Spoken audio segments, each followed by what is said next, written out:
Okay, so this is called The Visit. Ruth went to her mailbox and there was only one letter. She picked it up and looked at it before opening it. But then she looked at the letter again.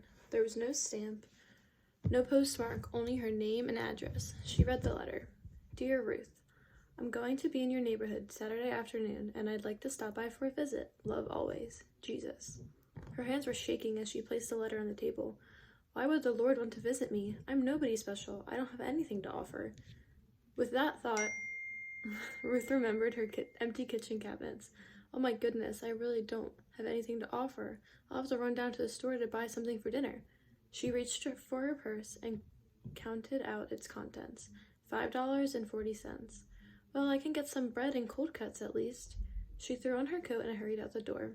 A loaf of French bread, a half-pound of sliced turkey, and a carton of milk, leaving Ruth with a grand total of 12 cents to last her until Monday.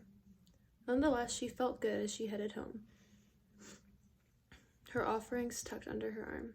Hey, lady, can you help us, lady? Ruth had been so absorbed in her dinner plans she hadn't even noticed the two figures huddled in the alleyway, a man and a woman, both of them dressed in a little more than rags. Look, lady, I ain't got a job, you know, and my wife and I have been living out here on the street, and, well, now it's getting cold, and we're kinda hungry, and, well, if you could help us, lady, we'd really appreciate it.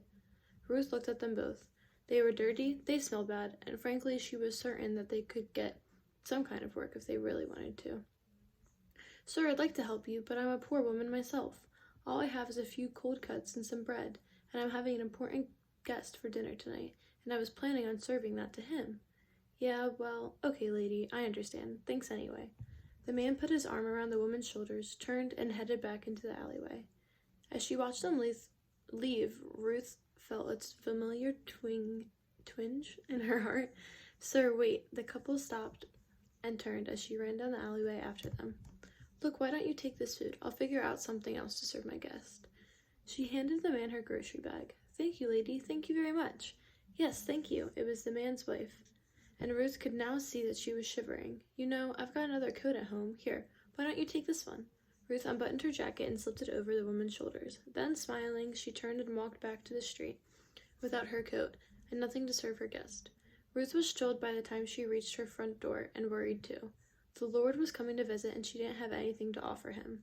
She fumbled through her purse for the door key, but as she did, she noticed another envelope in her mailbox. That's odd, the mailman usually doesn't come twice in one day. She took the envelope out of the box and opened it. Dear Ruth, it was so good to see you again. Thank you for the lovely meal. And thank you, too, for the beautiful coat. Love always, Jesus.